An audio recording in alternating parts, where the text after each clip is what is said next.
The morning began with a lie. A small one, but still a lie. I told her I was buried in meetings, trapped in boardrooms all day with no chance to escape. On the other end of the call, I heard the faint drop in her tone, the kind that cuts even through silence. She tried to mask her disappointment, said she understood, but I could feel it. She thought her birthday would pass like any other day. Empty, overlooked, uncelebrated. That lie burned in my chest, but it was necessary, because what she didn't know was that her evening was already written in gold. At the dealership, a brand new Mercedes-Benz sat waiting with a bow so large it covered the windshield. Airline tickets to the Maldives were tucked neatly in an envelope beside the keys.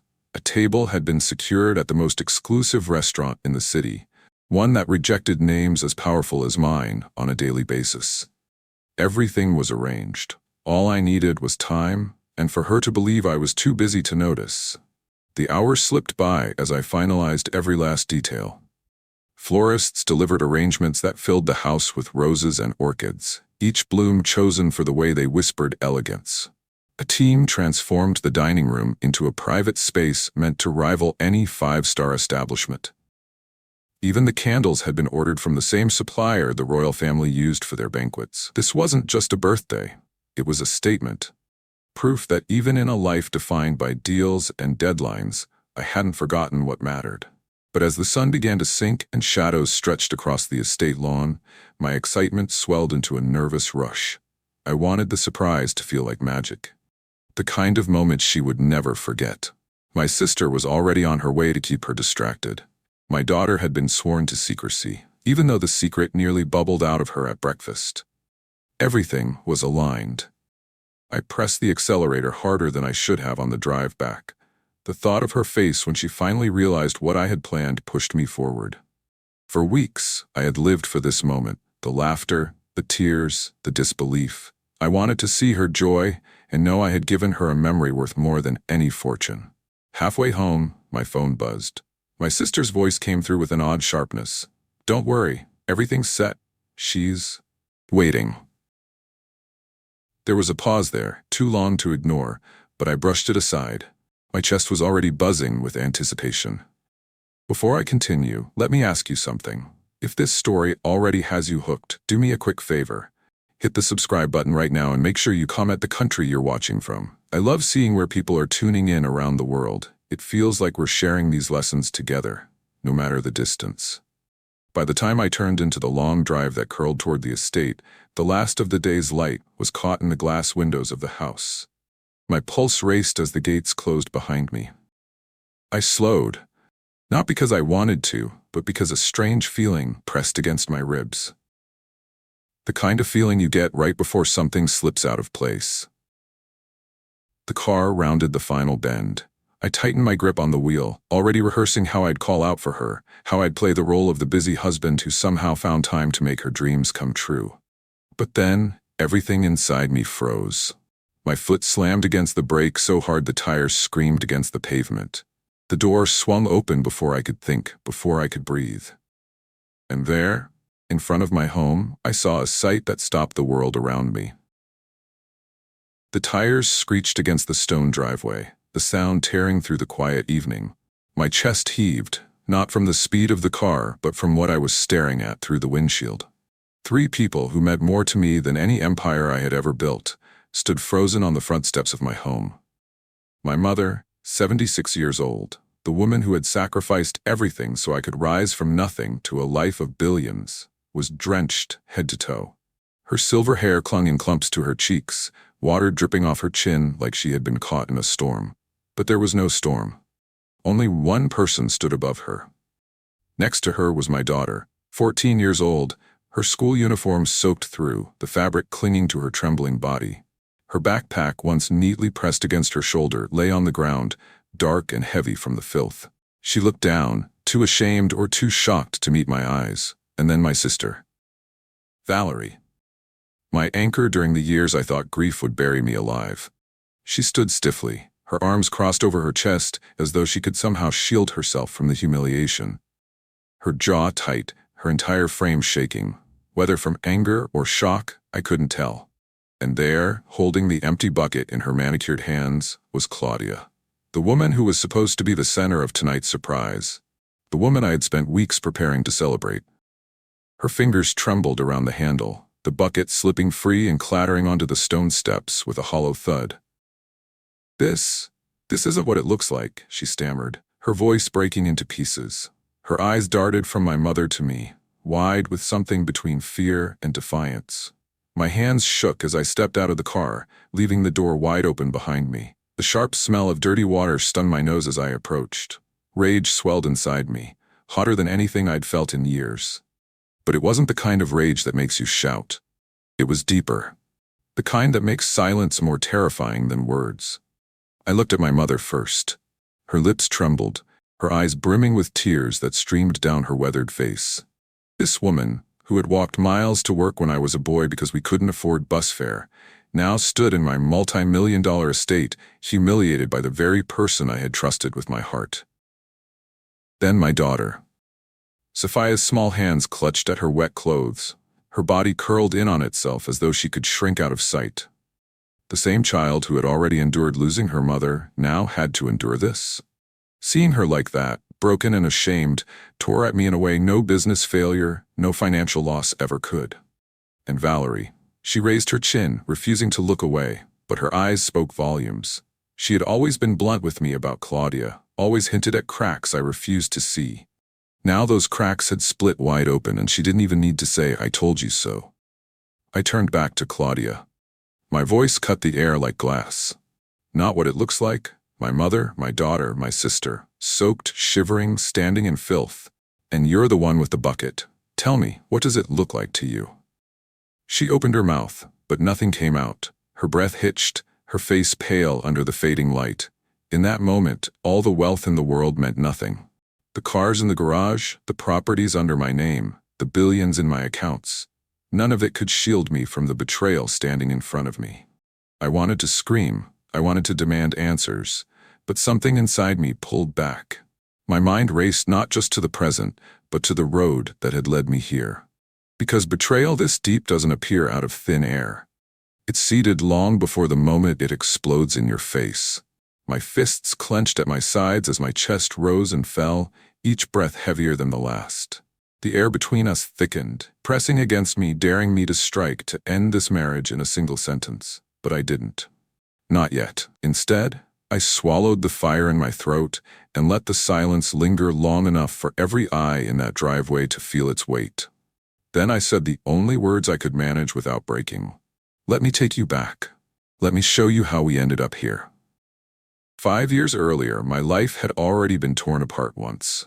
The kind of devastation no amount of wealth or influence can shield you from.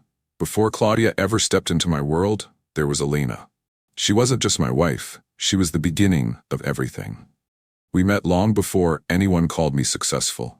Before my name had any value outside of a neighborhood where dreams usually stopped at the city limits. She was the kind of girl whose laughter made even the worst days feel lighter, whose belief in me gave me the courage to chase what seemed impossible. I can still see her on the day I told her I wanted to start my first business. Eyes sparkling, no hesitation, no doubt. "Do it," she said. "We'll figure it out together." And we did. Every late night, every setback, every risk, Elena was there, steady and fearless. She was the one keeping our books when I couldn't afford an accountant, the one answering phones when I couldn't pay staff. She celebrated when I landed my first contract, cheered louder than anyone when the company turned its first profit, and cried with me the day it crossed its first million. But her tears weren't for the money. They were for the journey. She had been there for every step of it, and we both knew we had climbed a mountain most never dared to attempt. When Sophia was born, it felt like the universe had rewarded us for our struggle. I remember the way Elena held her, whispering promises into her tiny ears. Promises of a life filled with love, security, and the kind of freedom neither of us had grown up with. Elena was made to be a mother. Gentle, patient, endlessly creative. She taught Sophia to read before kindergarten, spent afternoons painting with her, and reminded her daily that she could be anything she dreamed of. Watching them together was like watching my entire heart outside of my body. But happiness has a cruel way of being fleeting. When Sophia turned 8, Elena began to change. At first it was fatigue. then headaches, then a weight loss that no diet could explain. Doctors' visits turned into tests, tests turned into hospital stays, and the diagnosis landed like a hammer: stage 4 pancreatic cancer. I remember sitting in that cold office, gripping her hand so tightly it must have hurt. She didn't flinch. She asked the doctor about treatment options, about timelines, about what she could do to fight. But later that night, when Sophia was asleep, Elena collapsed against me, sobbing. "I'm not ready to leave you. I'm not ready to leave our baby." Those 8 months that followed felt both endless and far too short. I poured money into every possible option: the best oncologists, experimental treatments, clinical trials. I flew her to hospitals across the country, prayed over test results, begged for miracles. None came. For all my billions, I couldn't buy her one more day than fate allowed. Elena slipped away one quiet morning in October. I held her left hand, Sophia clutched her right, and with what strength she had left, she whispered, "Take care of our baby. And don't forget to take care of yourself." Then she was gone. I'd built empires, negotiated billion-dollar deals, but I couldn't negotiate with death. For weeks afterward, the house felt hollow, even when filled with people. Every hallway echoed with her absence. Sophia cried herself to sleep more nights than I can count, and I pretended to be strong for her, while breaking apart in silence. Grief is strange. It doesn't just weigh on you, it reshapes you. It makes you second-guess joy, makes you suspicious of happiness, as if letting yourself feel again means betraying the one you lost. I buried myself in work, convincing myself that if I just kept building, if I just kept moving, I wouldn't drown. But grief is patient. It waits in the quiet moments, when you walk past her favorite chair, when you hear your daughter laugh in a way that sounds exactly like her mother, when the world is silent and you're left with nothing but memory. Elena's last words became my compass: protect Sophia. It was a vow etched into me deeper than any contract, stronger than any business alliance. She was my purpose now, and for years, that purpose was enough. Or so I thought. Because when Claudia walked into my life, she didn't just fill the space Elena left behind. She tested the very promise I had sworn to keep. It was almost a year after Elena's passing when I first saw Claudia. My world had been stripped of color for so long that I wasn't even looking for anything new. I had grown used to existing in grayscale, building businesses, raising Sophia, and keeping my promises in silence. But life has a way of presenting temptation at the very moment you think you've sworn it off. The charity gala that night was one of those obligations I couldn't escape. A room filled with polished laughter, champagne flutes catching the glow of chandeliers, and the kind of guests who traded stories of their wealth like currency. I'd attended dozens of these events, always detached, always counting the minutes until I could leave. But that night, something, or rather someone, cut through the noise. Claudia. She wasn't the loudest presence in the room. She didn't force herself into circles of power like so many others. Instead, she carried herself with a calm confidence that felt deliberate, as though she belonged without needing to prove it. When our paths crossed, she greeted me not with the awe I was used to, but with a genuine smile. "I've heard about your work with the foundation," she said. "It must feel rewarding to know you've built something that helps others." It caught me off guard. Most conversations in my world began and ended with numbers, deals, and acquisitions. Hers began with something that sounded human. Over the following weeks, her presence became more frequent. Coffee meetings that stretched longer than they should. Shared dinners where laughter didn't feel forced. For the first time in years, I caught myself imagining a life that wasn't defined by absence. She seemed ambitious but not greedy, grounded but not small-minded. She spoke about wanting to build a life of impact, about carving her own path rather than standing in someone else's shadow. And after years of emptiness, that spark of hope felt irresistible. Sophia noticed her before long. At first, my daughter treated Claudia with polite distance. She wasn't rude, but she wasn't eager either. She asked few questions, gave short answers, and always looked to me for silent reassurance. Slowly, though, Claudia found ways to slip past her guard. Small compliments on her drawings, thoughtful questions about school, promises to help her pick out books for summer reading. It wasn't perfect, but it was progress.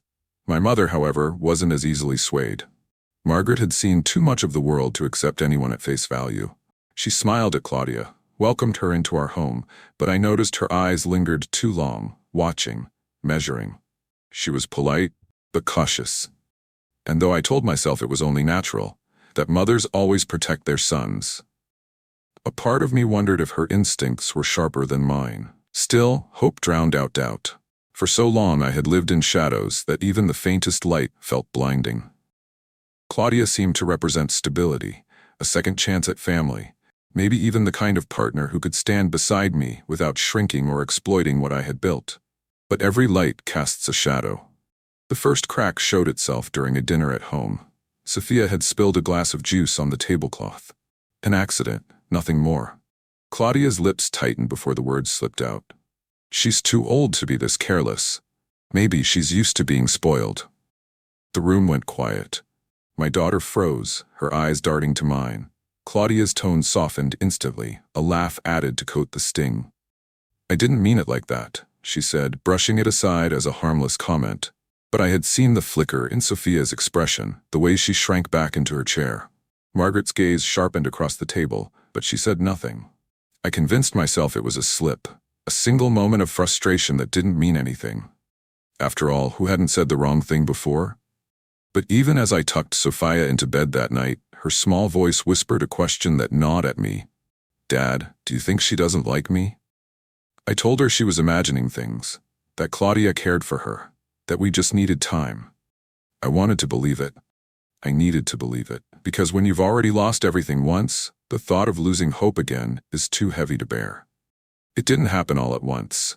Betrayal never does.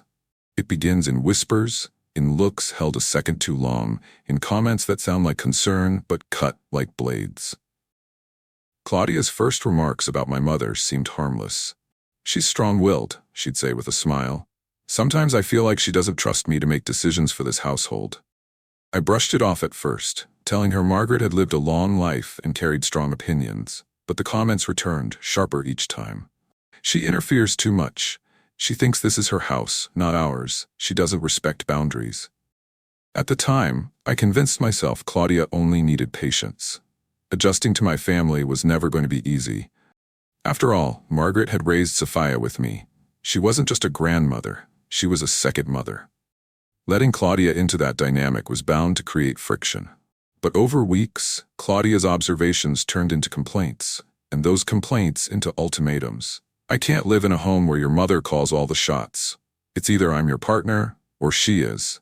Sophia became the next target. At first, it was subtle. Comments about her spending too much time in my office, about how she clung to me. Then came the accusations. She's too needy, Damien. She acts like she's still a child. She needs to learn independence. Sophia was only 14. She had already lost her mother. Independence was never the problem. Yet, in my blindness, I found ways to excuse it all. I told myself Claudia just wanted to help raise Sophia in her own way. I told myself Margaret and Claudia simply needed more time together. I told myself the tension was normal, because admitting otherwise would have meant admitting I had let someone close who didn't truly care for the people I loved most. Meanwhile, Sophia felt the shift before I did. Children always do. One evening, as I was tucking her into bed, she looked up at me with those eyes so much like Elena's and asked a question that tore through me like fire. Dad, do you love Claudia more than us? I froze, staring down at her. Why would you ask me that? Her voice was quiet, trembling. Because she looks at me like she doesn't want me here. And when Grandma talks, she rolls her eyes. You smile at her, but you don't say anything. It feels like you pick her. The words crushed me. I held her close, whispering promises that she would always come first. That she was my heart, my everything. But in the dark, after she had drifted to sleep, her words echoed. Do you love Claudia more than us? Still, I stayed silent in the moments I should have spoken. When Claudia dismissed Sophia's tears as dramatics, I swallowed my anger. When she mocked Margaret's cooking in front of guests, I forced a laugh to ease the tension. Every compromise was another thread cut from the fabric of trust between me and the people who had stood by me when I had nothing. Looking back now, I realize I was living in two worlds. In one, Claudia was the partner I believed I needed. Ambitious, elegant, a symbol that life could move forward. In the other, She was eroding the foundation of the only family that had ever truly loved me without conditions. But wealth has a way of blinding you. When you're used to solving problems with resources, you start to believe time, effort, and gifts can fix anything. So instead of confronting the storm building in my home, I threw myself into business. I bought Claudia jewelry when she was upset. I took her to resorts when she complained of stress. I convinced myself that if I could just keep the peace a little longer, everything would settle. It never did. Instead, the distance between Claudia and my family stretched into something I could no longer ignore. My mother grew quieter, her smiles forced. Sophia stopped running to greet me at the door when I came home. Valerie visited less, claiming she was busy, though I knew better. The seeds had been planted, watered, and nurtured under my very nose. By the time I realized what was happening, the roots had already taken hold. And on the day of Claudia's birthday, the day I thought I was proving to her, to myself, to everyone, that love and loyalty still meant something, those seeds would bear their bitter fruit. By the time Claudia's birthday arrived, I was determined to silence every shadow of doubt. All the small cracks in our home, the uneasy glances from my mother, the whispered questions from Sophia. I told myself none of that would matter after tonight. Tonight was going to be the reset. The proof that happiness could still exist here, in this house, with this family. I had spent weeks preparing, the kind of planning that came easier to me than breathing. Deals worth hundreds of millions demanded precision.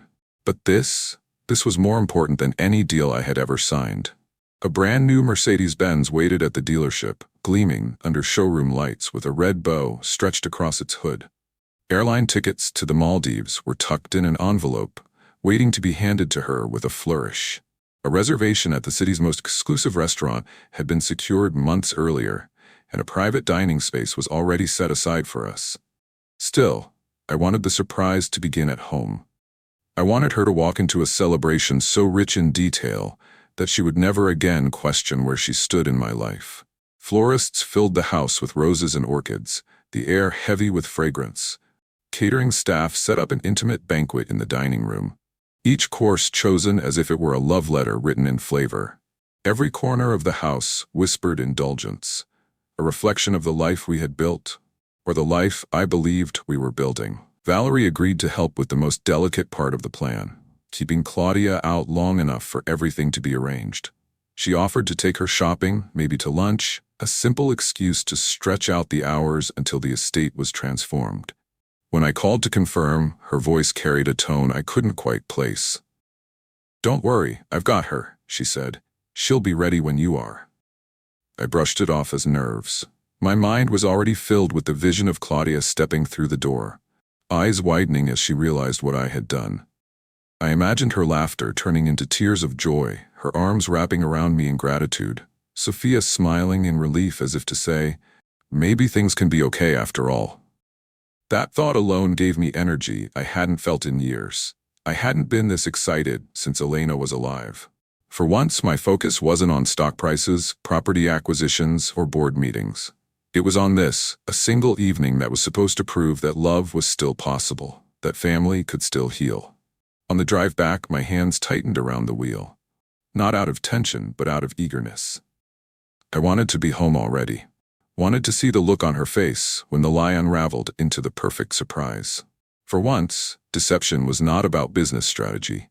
It was about creating joy. Halfway down the long driveway, my phone rang. It was Valerie. Her words were short, clipped. Everything's set. She's waiting. A pause followed, heavy enough to make me frown, but my heart was too busy racing with anticipation to question it. The estate loomed into view, its glass windows catching the last orange traces of daylight. I slowed, savoring the approach, telling myself this was the beginning of something new. Tonight would heal the fractures. Tonight would remind everyone, myself included, that life could still be beautiful. But as my car rounded the final curve of the driveway, that dream shattered. The sight that met me didn't just dim my excitement, it nearly broke me in half. The door of my car slammed so hard the sound echoed across the property. My feet hit the stone driveway before I could even think, and in 3 long strides I was standing in front of them. My mother's clothes clung to her frail body, soaked through with the filth that still dripped down her arms. Sophia's eyes were red, her uniform ruined, her backpack sprawled across the ground like discarded trash. Valerie stood stiff, her chin high, though her trembling gave her away, and Claudia. Her hands hovered in the air as if she could still undo the sight of the empty bucket at her feet. "What the hell is this?" My voice tore through the air, louder than I had ever spoken in my own home. Claudia blinked rapidly, her words tumbling out in a rush. "It's not what you think. Your mother, she's been undermining me since the day I stepped into this house. She refuses to respect me." Respect you?" My eyes cut through her, my chest heaving. That woman spent her life raising me, raising my daughter when Elena was gone. She held this family together when I couldn't. Respect you? You poured filth on her. Claudia flinched but pushed forward, her voice rising with a brittle edge. "She provoked me. And Sophia, your daughter, was rude, dismissive. She doesn't treat me like family. Do you expect me to just stand here and take it? I won't. I will not be disrespected in my own home." Her words cracked like ice beneath my feet. My gaze swept to Sophia, who stood silent, gripping her ruined backpack strap with trembling fingers. A child who had already buried her mother now had to stand here, accused of being disrespectful simply for existing. I stepped closer, my voice low but carrying. "This isn't about respect. This isn't about discipline. You weren't just attacking them with water, you were attacking the very people who saved me when my world collapsed. The people who gave me strength when I had none. Without them, I wouldn't have survived Elena's death. Without them, I wouldn't be standing here at all." Claudia's face shifted, fear flickering for a moment before indignation snapped back. "So what? You'll always choose them over me? You'll let them walk over me? You'll never see me as your partner?" My laugh was harsh, bitter. A partner? A partner doesn't humiliate a grieving mother. A partner doesn't reduce a child to tears. A partner doesn't demand loyalty by destroying the very foundation of family. For a moment, silence stretched, thick and suffocating. My mother's quiet sobs were the only sound, broken and trembling in the night air. Valerie's jaw tightened, her hand moving to steady Sophia's shoulder. Claudia opened her mouth again, desperate now, her tone softening in practiced fragility. "I lost my temper, I shouldn't have. But Damien, you know the pressure I've been under. This house, your mother, your daughter, they've all judged me from the beginning. Can't you see that?" I just snapped. Her voice wavered like she thought pity might save her. But pity had no place here. Not anymore. I shook my head slowly, the weight of the moment pressing harder with each breath. "You didn't just snap. You revealed who you are. And you did it in front of the only people who ever truly mattered." For years I had ignored the cracks. I told myself her sharp words were slips of the tongue, that her resentment was stress, that her coldness toward Sophia would thaw in time. But here in the driveway of the estate I built, surrounded by the people who carried me through my darkest nights, those lies collapsed. The fury in me surged, unstoppable now. "This ends tonight," I said, each word heavy with finality. Claudia's eyes widened, panic flashing. She stepped forward as if to reach me, but I raised my hand and she froze. Behind her, the bucket still lay where it had fallen, its metal frame glinting under the last traces of sunlight, the silent proof of her cruelty. I turned to my family, my voice softening as I looked at them. "Go inside, all of you. This isn't your burden to carry." Margaret hesitated, her eyes searching mine, but I nodded firmly. Valerie wrapped an arm around Sophia and led them toward the house. And when the door closed behind them, I faced Claudia once more. Her voice trembled now, stripped of its earlier defiance. "Damien, please, don't do this. Don't throw everything away over one mistake." But I already knew. This wasn't a mistake. It was the truth revealed. And the truth had left no room for her in my life. Betrayal has a way of burning slow until the moment it ignites. That night, standing across from Claudia with the evidence of her cruelty still dripping from my mother's clothes, I realized it wasn't just about dirty water. It wasn't about one outburst. It was about something much deeper. Something that had been festering for months, even years. The pieces began snapping into place, one after another, like dominoes falling in my mind. The unexplained gaps in accounting reports. The sudden shifts in company cash flow I had brushed off as minor discrepancies. The way Claudia always had reasons to discourage family from visiting, always framing it as stress or needing privacy. And her endless push to be the one person I relied on, to make sure every voice but hers was silenced. I had been blind. Willfully blind. It was Valerie who finally pulled the mask off. She waited until the others were safe inside, then walked back out onto the porch, a folder in her hand. Her expression was steady, though her eyes betrayed the storm beneath. "I didn't want to tell you this tonight," she said, her voice tight. "But you need to know the truth. I couldn't sit by and watch her destroy us." I frowned, glancing at the folder. "What are you talking about?"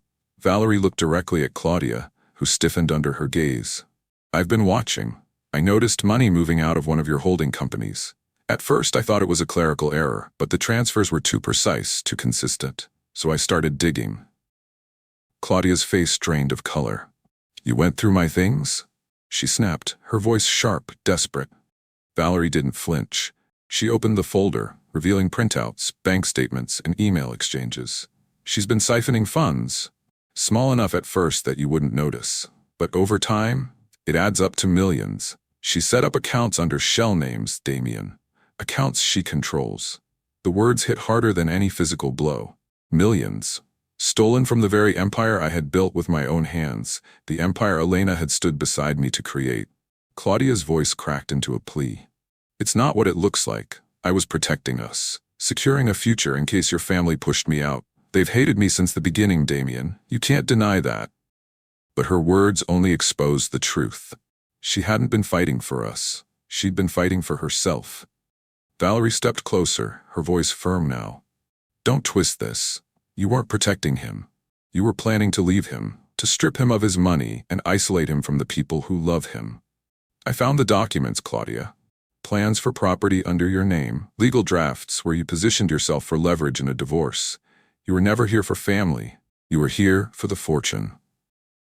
My chest tightened as every memory of Claudia replayed under a new light. The charity gala where she seemed so grounded.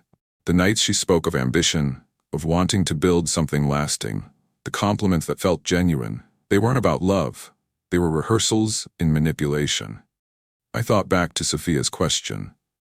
"Do you love Claudia more than us?" And the sting of it cut even deeper now. My daughter had seen what I couldn't. Children always know. My fists curled at my sides. "This marriage," I said slowly, each word dragged out like iron from fire, "was never about love, was it? It was about ambition, about money, about what my name could give you." Claudia's lips parted, her eyes filling with tears that no longer had the power to move me. "I loved you," she whispered, as though the words alone could erase the truth lying in Valerie's hands. "But I had built my life on evidence, on numbers, on proof. And here it was, staring back at me."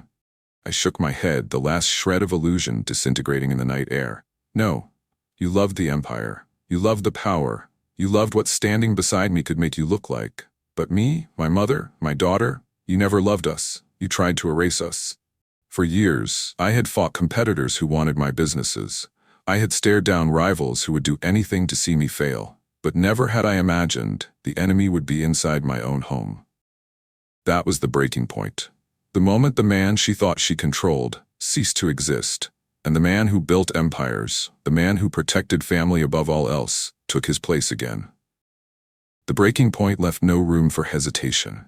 I had built my empire by acting quickly, by refusing to let hesitation destroy opportunity. That same instinct rose in me now, not for profit, but for protection. "Pack your things," I told Claudia, my voice stripped of every ounce of softness she had ever known. "You will not spend another night under this roof." She blinked rapidly, the tears in her eyes threatening to spill. "Damien, please, this is madness. We can fix this. We can talk." "No," I cut her off, my tone final. "This isn't a negotiation. This is over."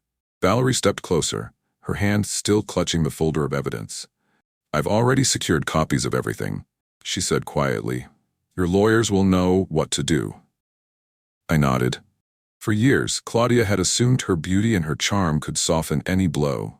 But contracts were my language, and she had forgotten that the empire she wanted so badly was protected by iron walls of paperwork. The prenuptial agreement she once laughed off as a formality would now be the chain that ended her ambitions. Within an hour, my attorney was on the line. His calm voice carried the weight of every legal weapon at my disposal. Fraud, embezzlement, breach of trust. The charges would be ironclad.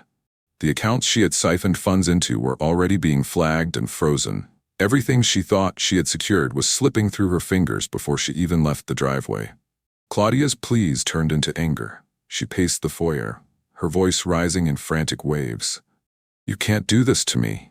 After everything I gave up for you, after everything I built beside you." I cut her short with a bitter laugh. "Built? You didn't build anything. You stole. You lied. And worst of all, you tried to erase the very people who gave me strength when I had nothing. That wasn't building. That was demolition." The security team I employed for the estate arrived moments later. They weren't men easily swayed by tears or theatrics. When I gave the order, they didn't hesitate. Claudia's protests filled the halls, echoing against marble floors that had once been her stage. She shouted my name, cursed Valerie, even turned her venom toward my mother. But none of it mattered anymore. Sophia stood on the staircase, silent, watching as the woman who had mocked her, belittled her, tried to replace her mother, was escorted out.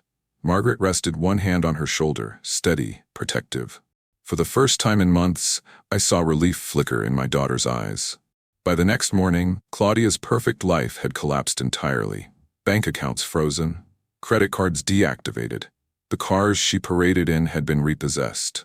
The property she thought she had secured under false names was locked in litigation. Even her so-called friends, the social climbers who once gathered at her side for champagne and gossip, vanished when they realized her access to wealth had evaporated. It didn't take long for her name to surface in legal filings, fraud charges, civil suits. Every dollar she thought she had stolen became evidence. Every false signature became a nail in the coffin of her reputation. The empire she dreamed of seizing crumbled into dust. And as I stood in my study reviewing the reports with my legal team, I felt no triumph, only clarity. She had tried to destroy my family, but in the end, she destroyed herself. There was something almost poetic about it. She poured dirty water on the people who had carried me through grief, trying to strip them of dignity. In return, her own dignity was poured out in public record, her name dragged through the very courts she thought she could outwit. Justice wasn't loud. It wasn't dramatic. It was precise. It was final. I turned to Valerie, who stood at my side, steady as she had always been. "It's finished," I said. But even as I spoke, I knew the story wasn't about Claudia anymore. It was about my mother's resilience, my daughter's strength, my sister's loyalty, the people who had stood firm when my heart was shattered and my judgment clouded. And as I looked toward them, I realized the truth. Wealth can build towers, but only family builds foundations. In the weeks that followed, the house grew quiet again. Not the heavy silence of grief I had known when Alina passed, but the kind of quiet that follows a storm when the air feels cleaner, sharper, honest. Claudia's absence left no void. If anything, it created space for healing. Sophia began smiling again, her laughter returning to the halls where it belonged. She no longer carried the weight of wondering whether she was loved less or whether her presence was an inconvenience. She knew, without question, she was my world. Margaret moved through the house with renewed peace, no longer forced to defend her place as the backbone of this family. Valerie visited more often, her presence no longer shadowed by unspoken tension. And me? I carried a lesson I had nearly paid too high a price to learn. Wealth can buy protection, but it cannot buy loyalty. It can purchase walls, guards, and lawyers, but it cannot shield you from betrayal that begins inside your own home. The greatest threat is never the competitor across the table, but the smile at your side that hides ambition sharp enough to cut you to pieces. For so long, I had believed love would be enough to mend cracks. That if I gave enough gifts, enough attention, enough patience, the storms would pass. But love without trust is nothing more than performance. And trust, once shattered, reveals the truth no fortune can disguise. I think back to that night, to the driveway, to the bucket clattering against the stone, to the sight of my mother, my sister, my daughter dripping in filth. Claudia thought she had humiliated them. She thought she had broken their dignity. But what she really did was free me. Free me from illusion. Free me from the lies I had been too afraid to face. They thought they humiliated my mother and daughter. But what they really did was open my eyes to the truth. She poured water on them, but in doing so, she poured poison on her own future. And as I watched her leave, escorted off the estate that had once been her stage, I realized something important. Money may attract many, but it also exposes them. The wrong ones come for the shine, the right ones stay through the storms. To anyone listening, let me ask you this. What would you have done in my place? Would you have forgiven her and called it a mistake? Or would you have acted, knowing that some betrayals leave no path back? Comment your country flag down below. I want to know where you're watching from, where these lessons reach across the world. And if this story struck something in you, if it reminded you that dignity, loyalty, and family are worth more than any dollar figure, subscribe to Souls and Riches Stories channel. Because lessons like this are priceless, and they're meant to be shared. Wealth may build towers, but only love, loyalty, and truth the foundation that cannot be shaken. And in the end, that is the richest life any of us can live.